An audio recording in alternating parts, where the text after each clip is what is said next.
Good evening. Michael Demars, Ward 3.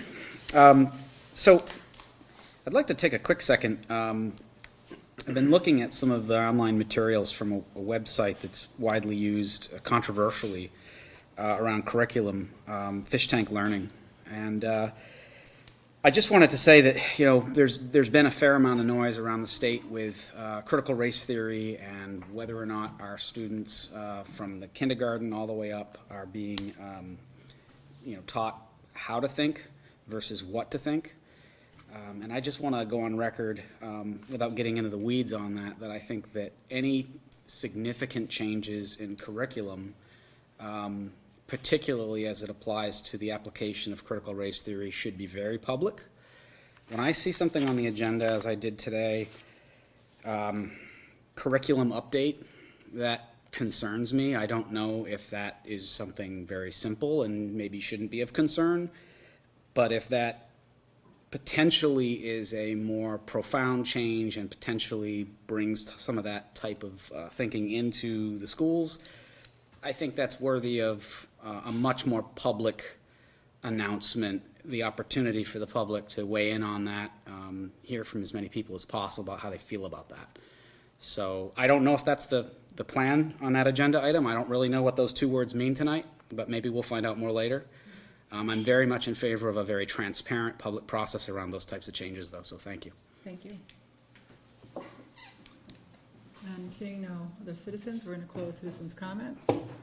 And now we have an opening for the superintendent's report. Mr. Tempesta. All right. You have the... Is the curriculum update, and I'm going to hijack that from you, Dr. Gennario, temporarily. And it really doesn't give me any great pleasure to do this, but I'm going to make a motion to temporarily reinstate Reading Wonders as the reading program for Claremont's elementary schools and to direct the administration to investigate alternate reading programs. And a yes vote would remove Fishtank and reinstate Reading Wonders. And I'm looking for a second. And we're going to start the discussion. And since I've made the motion, I'd like to start the discussion. And it's going to be, I'm going to kind of be pretty in depth with why I'm making this motion and what my intentions are. And in great part it is to kind of bring you up to speed, since this was pre-Dr. Gennario. So early in September, I was forwarded an email that was drafted by our current curriculum coordinator. And this was distributed to all the district's elementary school educators, and it was the 2021-22 curriculum expectations for Claremont's elementary schools. Under the Science and Social Studies heading, educators were instructed to use Fishtank as a guide for, in quote, what to teach during science and social studies, and to expand topics from Fishtank units to do hands-on activities during social studies blocks, and a link to the Fishtank units was directly provided. On July 21st, the board had a presentation regarding the implementation of the Fishtank curriculum. The presentation was initiated because of concerns related to content and because it had not been presented to the board unsolicited, which had been the past best practice. During this presentation, the board was told that the Fishtank program was the reading program. The entire presentation was focused on reading achievement. One of the arguments for the Fishtank program was that it was a knowledge-based program, and such programs are linked to improved reading achievements. Ms. Lockwood, one of the presenters, explained that with the Fishtank program, kids would not only be meeting Common Core standards, but be gaining building block knowledge with science and social studies content, and that's why it was important that it had the social studies content. After the presentation was completed, board members voiced concerns that there appeared to be significant and conspicuous content deficits in the social studies units. Some voiced the concerns that there were political bias, evidence of political bias. There was concerns related to age appropriateness of the contents and themes, and that the themes and topics of the unit seemed beyond what would be normally considered a culturally relevant education program. Ms. Lockwood, one of the presenters, countered that the highlighted books that were provided with this program are clearly children's books, and that the unit's contents were not equally, all the units' content was not equally intense. She also cited that Fishtank had robust guidance on how to help teachers talk through controversial topics that may be generated by the content of the units. Ms. Fontaine, another presenter, emphatically stated, this is not, underline, the social studies program. It is the ELA program that uses social studies and science as its base. Teachers are still expected to teach social studies and science in a social studies block. What it didn't seem that we were told is that there actually is no formal social studies program in place to meet the next generation standards, curriculum standards, which are in place. How those standards are met will be left up to the individual teachers. So in reality, the only consistent content being taught in the social studies units across the whole district is what is in the Fishtank districts. Also, we were given a number of informational packets at that presentation. One contained ed review evaluations of both Fishtank and Reading Wonders, the program that Fishtank would be replacing. The ed report reviews highlighted that Reading Wonders was only partially met Gateway 1 alignment expectations that contain a crucial building knowledge component, which Fishtank met. Neither, and they gave us copies of all the ed reports, which was really helpful. Neither of these programs met the utilization component, or the number 3 gateway. The presenters also offered us another reviewer, which is this one. They gave us all this information in informational packets, which were helpful. And this reviewer was the Student Achievement Partners, which once I really looked through it and looked the reviewers up, it's actually a brand new reviewing company. And the review on Reading Wonders was the first review it had ever published. And that review was done in January of 2020, which would have been after the Fishtank pilot was begun. So when I reread the Student Achievement Partners review, and then the other article that was provided to us from Education Week, in both of these, there was paragraphs or lines that instructed that these reviews were done on the Reading Wonders 2017 version, and we're not reviewing the newest updated version. And the newest updated Reading Wonders version met every single one of the gateways that Ed Review evaluates, and this is considered the highest possible rating. This is included usability, and the Fishtank and Reading Wonders now met the knowledge criteria that Fishtank was going to be taking care of. Also, what wasn't really made clear, and maybe we didn't understand it, is that Fishtank's program does not have foundational skills built into its program, whereas, at least with Reading Wonders 2020, all those foundational skills are built in the program. So what that means is that the Fishtank doesn't have any phonemic, help me with pronunciation, it's phonemic awareness or phonics, and so to cover these deficiencies, the district would have to implement a myriad of other programs. I think some of them are called Foundations or Nifty Thrifty 50. Because of all these issues, I started, and I have copies of the newest ed reviews too, reviewing both of them. And because of these issues, I started looking at the Fishtank units again with a much more critical eye. I tried to figure out what it was about the program that made it feel like it was much more than a culturally responsive teaching tool, which is what I thought it was initially. It just really never fit the elements that I found in my research. And Mike can attest to this. When we initially met about this, I spent so much time trying to really understand, culturally relevant pedagogy and all the little elements of it, and how to develop curriculums that met the needs of underserved students. And there were components of it in the Fishtank program, but it just didn't match up. It also didn't seem like the program was simply trying to fill gaps in an ignored history of marginalized groups, or to bring in the forefront things that had been ignored in the past. So I tried to employ some inductive reasoning here, and I looked really closely at what the chosen topics and texts were, and to kind of instruct me exactly what the designers of the curriculum were trying to achieve. And what I paid a particular attention to were the units and the professional development links that were directly linked to this page. What were in the teacher's notes? What were provided as guidance for teachers to implement the program? What was in the lessons planned?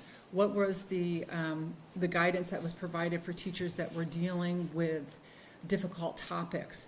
I literally went to the point where I would look at the article that they were using as a reference, I would look at the author, and then I would go find other articles and references that that author had participated in. I looked really closely at what was being put in, what was being left out, and what kind of became a theme and patterns. So one of the things that really popped out to me was that the whole point of implementing the Fishtank program was this content and knowledge. And at the end of each of these units, there is a place that tells you what content, knowledge, and connections that were trying to be made. And in the majority of the social studies units, there are actually justice and action standards. And there are explanations of standards that you can be linked to, again, to be found in the professional development section. And primarily, it links you to a website or an online periodical or teacher's guide that's called Teaching for Justice. And you have to, it's a free program. You can just put your name in and sign up and take a look at it. And some people would say, well, you just don't use the standards to evaluate the students. But the kids, but then we'd really be missing the real point here. And the point here is that the program is designed for students to internalize these standards. You just can't pull them out. You just can't, it's baked in. And so I kind of just went even farther, and I wanted to understand what these social justice standards were. And so I started looking up social justice education and how to build a curriculum, and I found what seems to be like a foundational article, one that gets cross-cited and came up really quickly on Google Scholar. And the title of this, for anybody who wants to check it out, is The 6 Elements of Social Justice Curriculum Design for the Elementary Classroom, and it's out of the International Journal of Multicultural Education. And it tells us how to integrate a standard curriculum into, integrate the values and the goals of a social justice curriculum into a standard curriculum. And it's essentially a cookbook. And when I compared the elements that were in this article, which seemed to be a benchmark article, and other articles that had similar elements, you could literally draw line for line in the content in Fishtank from the elements that were presented in this and other articles. And the thing that I found most unnerving, actually, is that in one of the paragraphs related to integrating the elements of standards, testing, and mandated curriculum, after they kind of discuss how to capitalize on the reality that kids only have concrete or operational thinking in these young ages, was how to enmesh the curriculum, the social studies mission with an academic mission. And so the author of this actually said one of the most straightforward ways that teachers can achieve this is through the strategy called camouflaging. Through this strategy, teachers can integrate the elements into mandated curriculum or substitute alternative materials while teaching required skills. This may also allow them to teach social justice education without raising the attention of administrators who may not be supportive of such aims. And then it went on to kind of show examples of how this camouflaging had been used in the past. And that alone was extraordinarily unnerving to me.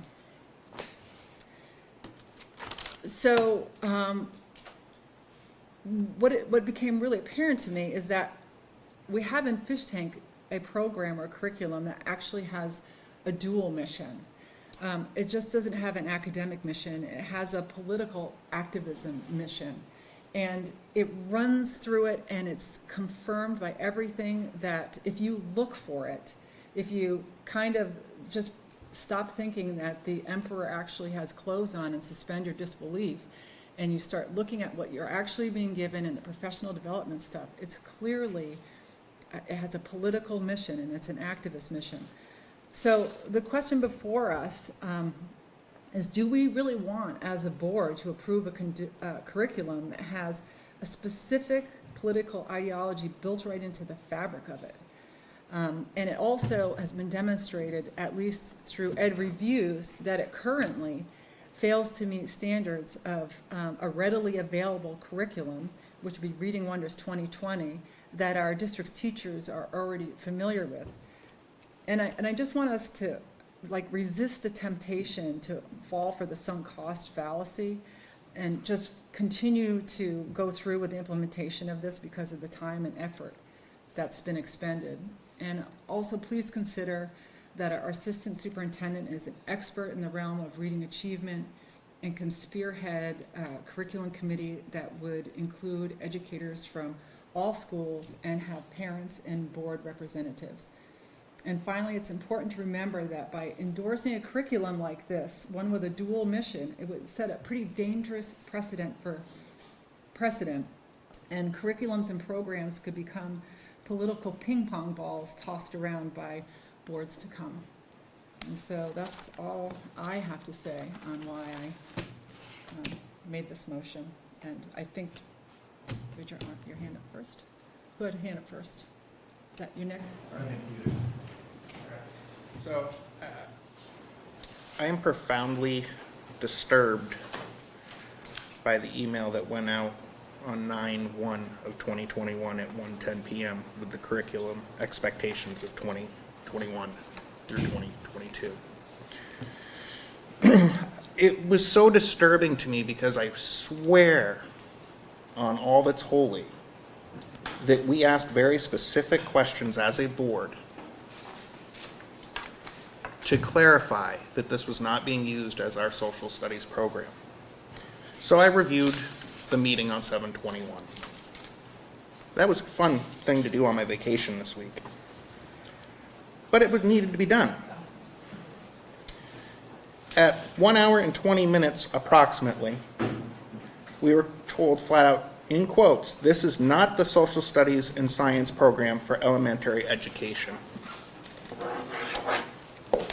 At 1 hour and 38 minutes into the tape, Mike Petrin was clarifying the separation of Fishtank and social studies, and Bryn confirmed that they were separate. So not once, but twice this board was lied to. When we made a vote that night to approve allowing Fishtank to continue on when a motion was on the floor, to suspend it until it was properly vetted with our community. Tonight we have a speaker from our community with concern. I'm completely in favor of this motion, and I just want to keep everybody on their toes because this is not a board you can lie to. If you read further, it definitely says what you won't do with the science and social studies curriculum is only use Fishtank materials for science and social studies. So it's not the curriculum. We were told it was a tool. No one was lying to us. Second comment, again, it's another tool. So looking at Hegarty and Foundations and Nifty Thrifty 50, those are all things we use at the school I work at. Nothing is going to be 100%. You're not going to get your phonemic awareness and your phonics and your Dolch sight words and all the word skills in one compact program. And if you do, it's going to be incredibly boring for the teachers. It's going to be incredibly boring for the students. Just for an example, Haggerty is something that the students look forward to every day in the class I work in. It's like there's no one classroom that's only going to be using one thing.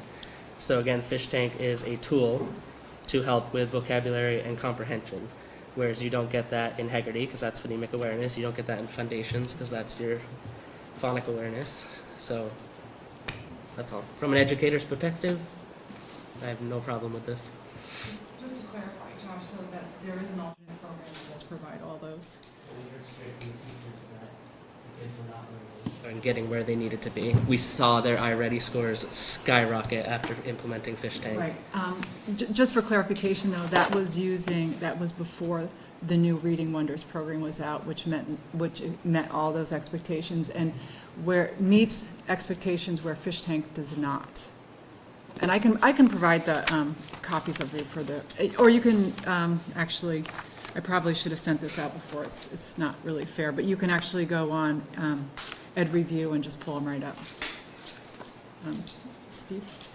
I just Oh, I'm want sorry. to, Nick hasn't spoken yet. So I don't know if he wants to go first. Go ahead. No. So first point is, while it does say won't do, only use fish tank materials for science social studies, what it says in will do is use fish tank unit as a guide to what to teach during science social studies. Expand on topics from fish tank units, and then again use fish tank units. So while it says that, it's not really, it's kind of counterproductive there. Secondly, I would have to agree with Steve and Heather about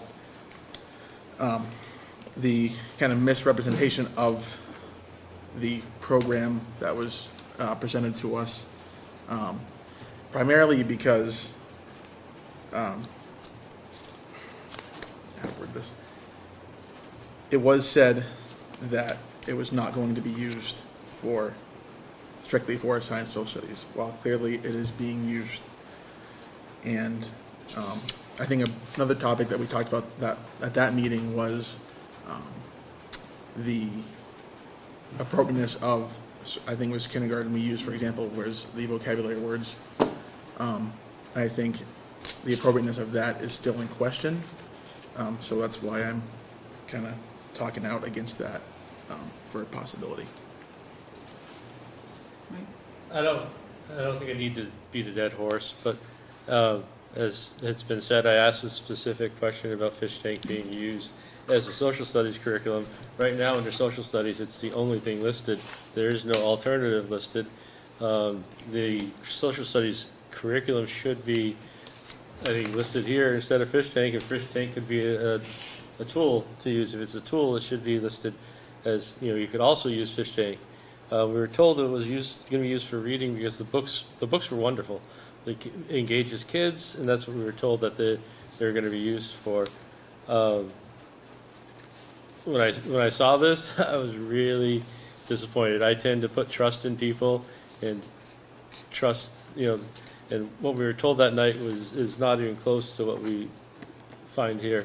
I find it to be unacceptable. Whether it's I don't know. I would hope it's an error, but it doesn't appear to be an error. I'm not sure it's really on anybody in this room, but this is unacceptable as far as what we were told it was going to be and what it is. So, not okay. Josh? So, Steve, you said you received this on the 1st of the month? no, I said it was dated on 9/1. Dated on the 1st? Okay. But you had time, you knew about this and had time to review everything. And did everyone else have time to review everything before tonight's meeting? I have the ability to write notes, and I actually filled in spots in between. Well, no, you said you reviewed the meting when you I read this reviewed the document. meeting. Yeah. No, the meeting was on the, you can go on CC. Oh, no, I know that. Yeah. He reviewed it when he saw this document. Was that today? Mhm. Okay. Well, I was working all day, so didn't have time to, I guess, prepare counter arguments. I don't know if The only other piece that I wanted to just reiterate is that there are available programs that are not, that exceed the expectations or have demonstrated through a vetted reviewer that it meets all three gateways, including the gateway that the presenters were highlighting as troublesome. And so I am very concerned with this becoming a political football in the future. And I really didn't, you know, to kind of speak to let me just go back to what Josh brought back meetings ago, is he brought to the board concerns about the House bill that was going, which ultimately became law, and prohibiting divisive subjects being taught in school. And even then, on review, I didn't think that that's what this was about. And I actually recently contacted Fishtank, and I emailed. And to their credit, the customer service department was great. They were very knowledgeable and helpful, and they gave me perfectly crafted, cryptic responses to very pointed questions, but they tried to meet my needs. But what they did help me clarify is what the program wasn't. And so the program isn't what you would consider and you could hang your hat on. I kind of gave her a description of what I thought it was, and her response led me to believe that I was correct. So just to clarify for the community, that I don't think you can put a label of critical race theory on this curriculum. That's not a go.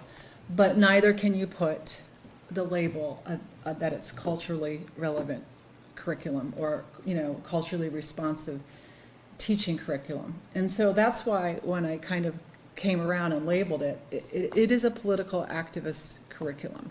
And that's a real concern. And there's a lot of intersectionality between all of those education perspectives.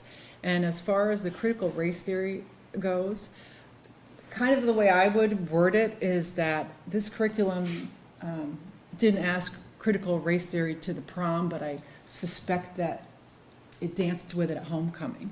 You know, there is true intersectionality there without being able to slap a moniker on it. So just for the public to kind of really realize what we're looking at something kind of in between something that I would completely support, which is culturally relevant education, ways of adapting programs to be inclusive, ways of adapting programs to make sure that history that was suppressed or inaccurate or underrepresented came to the forefront. But this being I mean, it is clearly, once you start looking at it, using the elements that are provided by people who are developing these curriculums. That's simply what it is. Josh? I'd like to, we can, I was hoping for a response from the administration at some point too. Oh, sorry. So I just want to frame a few things for, welcome to Claremont. Okay, so just context, and I particularly for Mr. Demers' opening comment, going back and all this, and trust me, we have an expert. Okay, right, Yes. right to my immediate left, as everyone has said. 30 years or so in the classroom, all the presenter, scholarship, all that, just saying, okay. But the big point that I heard is that, and that I feel from this, and where you are with motions and things like that, is I don't think we have had. I do think there's intersectionality between this and all the other things, and trust me, Mary Ellen will educate us all on that. But I don't think we've had that robust conversation on either side, as Mike said, and I think Josh also said as well. Not just about device. I'm not labeling this one way or the other. I don't think anyone is, and I think that. But I think we have to look at the merits of all of those things, because when you get into curriculum and all the other things, and definitely could there be, like the camouflaging and all the other things. Well, I don't know that we vetted that from just the outside scholarship, and I also know, and I'm not opposed to what you're saying, and I don't want to sound contrarian, but I do think that it's a deeper dive in the context of all the things we do. There was a lot said in that meeting about the reading rich and the other stuff, And in fairness to the general presentation Mary Ellen had presented about where we are, you know, which she'll go into, that's where we are. So we know that we have a lot of work to do in curriculum, always have. We know we have all this other stuff. She can speak to all of that. But this needs immediate attention. I completely agree with that, so. All that. My hope, my real hope with this, and I'm sorry to jump in, but I did see your CV and I was really happy. And I'm hoping that there seems to be actually huge gaps in programs to service these curriculums. So there's curriculums everywhere, but if anybody's actually, I've looked up the Common Core curriculums and I've looked up, they're so vague and wishy-washy. There's no descriptors to really tell you what content belongs anywhere. It is completely at the discretion of whatever educator is trying to meet those standards, unless there is a real solid program to support them. So, in defense of the teachers and in defense of the folks that came up here with good intentions to try to fix a deficit that they noted, it's a burden on our teachers not to have really robust programs to support them and to align what's happening in reading in the social studies and science. So one of my primary goals in halting this process is to actually give the district and Dr. Gennario some breathing time. We already have a reading program in place that everybody is familiar with, that they can just step right into. It's not like we're taking a step back. We're just going to ensure that we're not going to have another change and another change if, in fact, Dr. Gennario is able to either craft or assist the administrators to craft a comprehensive program to meet all our alignment and achievement needs.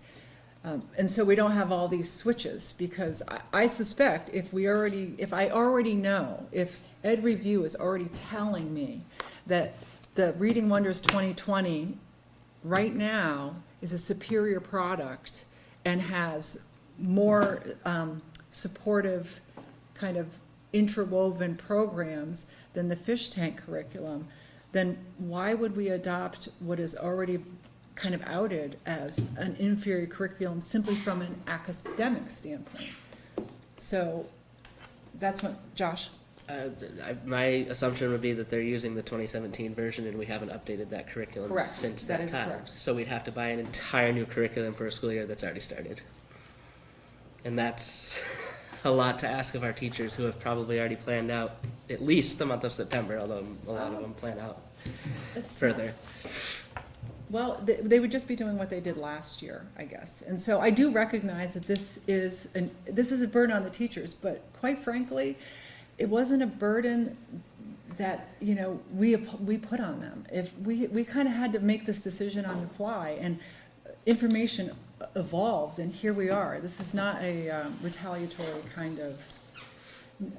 Like I said, it didn't give me any great pleasure at all to make this motion. Nick, and then.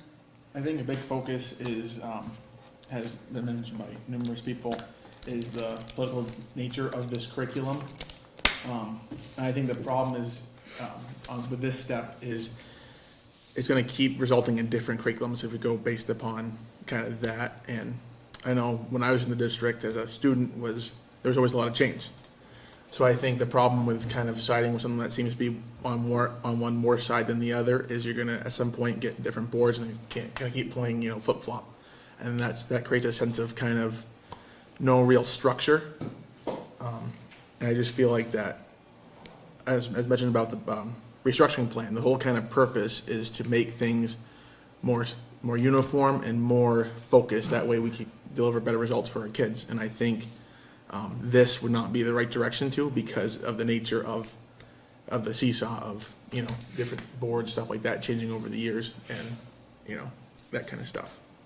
It's going to go Mike, and then I'll go right back to you, Josh. I just wanted to make sure. I know we had some comments on the chat. I didn't know if Frank was trying to chime in at all. I just want to make sure we don't miss Frank. He did, but he wanted me to prompt Heather to do a roll call. He is remote whenever. Okay, I just want to make sure we weren't missing him. So, It looks like he He's abstaining.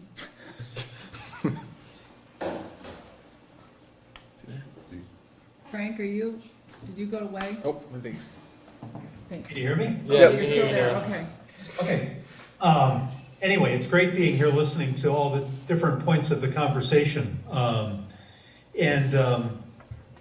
point of view on this is that it's not really and I'm gonna be hard here for a second. I still have confidence that the teachers will handle this correctly. I still have that confidence. What bothers me more is that we're either in this situation either due to subterfuge or incompetence. So I'm not sure what it is, but to me, that's the real issue more than the curriculum itself. Is how did we get here? I think one of the things when Mike Petrin and I and Heather met with the curriculum people and Donna and Mike was the first question we asked was, why haven't we seen this before? Why did it not come to the board through the normal chain through the curriculum council and then to the board? And that it was at that time we were told that, well, it's not the curriculum. So it's just an added value-added thing, which we all see the value in it. There's no question that there's some great aspects to this. But I'm not sure who said it, if it was Steve or who, but I hope I'm not being lied to here. That's what I find the most disconcerting thing about this. Is it by intent or is it by negligence that we're where we're at? So that's my point of view. Thank you. Did you want to speak? No. It's Josh. So there seems to be a heavy emphasis on the fact that this curriculum is political, and I think the only people that made it political was this board, because looking at the curriculum as itself, there's nothing political about learning about Ellis Island and the immigration from Europe, or abuelos in Mexico and like being close to the border and going, learning about families and stuff like that. The people who made that political are the people who are going to make it political no matter whether you're teaching it from Fishtank or you're teaching it from any other curriculum in a regular social studies curriculum. Because we also learned that there's plenty of great topics that aren't political in nature in this program. So I think the only people making it political were the board, and that's why we're in this problem. I think what made it political was, after I did some research on it too, was, and Heather mentioned it earlier when she was starting out the conversation, was talking about the social justice piece, which it does say, I think, if I remember correctly, it might be the kindergarten section or grade 2 off the top of my head, I could be wrong, was that once you make an account with it and you get access to more stuff, that's one of the first things that they hone in on. And I think that's where the political nature is coming from, also on top of the camouflaging, stuff like that, off the top of my head. But it's definitely political, not because anyone's making it, but that's just the way the program was kind of created. And if it wasn't political, then I think we would have had more examples of the social studies section in that presentation rather than just the science, which again, I hope is, like Frank said, not on purpose, but that's up to interpretation on that one. I just want to respond to Josh, and I hear what you're saying, but and this isn't actually I don't think it's an assault in the way that you think it's an assault. I don't. I don't think there's a person on this board who doesn't feel that there should be diversity expressed in school, that we should talk about all topics, that everybody should be welcomed and included, and even really difficult topics being addressed, because that's for the public good. And students actually have a constitutional right to learn things that people are uncomfortable with. I looked a lot into the laws about this, and there are things that are preserved for teachers, and there are some things that are preserved for students, and there are things that are preserved for boards such as ourselves. And so there are protections by law that compel schools to actually present to their students things that members in the community might not be comfortable with, but it demonstrates that it's for the public good. So this isn't on my part, and I don't think on anybody's part, it's not an intent to suppress that. But way back when, I sent out a link before the meeting in July 2021. Pretty much, and I all but said, go look at the personal development, the professional development section. Go look at the links that are attached. Look at the links that you're being asked to connect to the social, I have never seen social justice standards incorporated. I have never seen action standards, political action standards actually enmeshed in an elementary school kids program. That's a shift. It's just something that hasn't existed before. And the reason I haven't read out loud what's in the professional development section is because it's pretty inflammatory.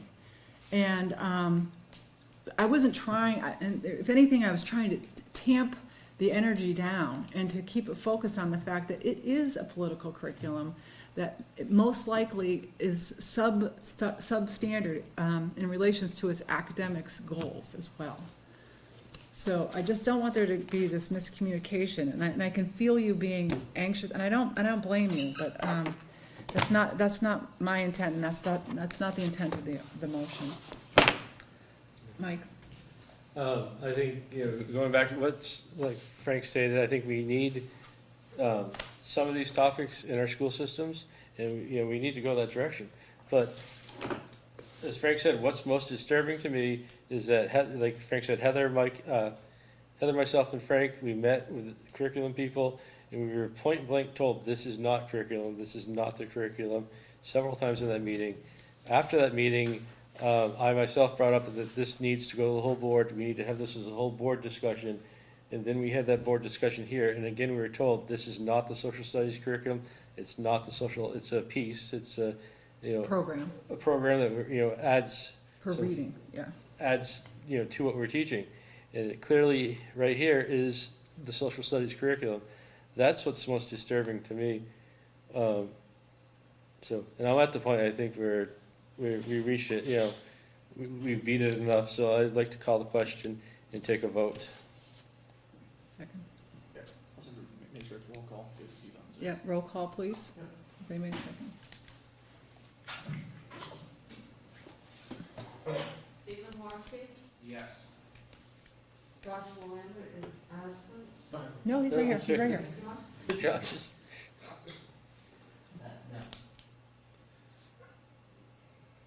Yes, no. No, he's a no. Okay. Rob Logan Jr. Is one that. absent. Sorry. Michael Peter, Yes.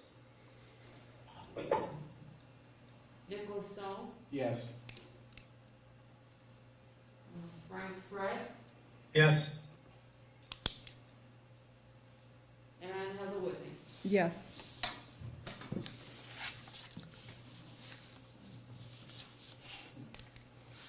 Okay, thank you. So, no, you had Now to the. more information for us?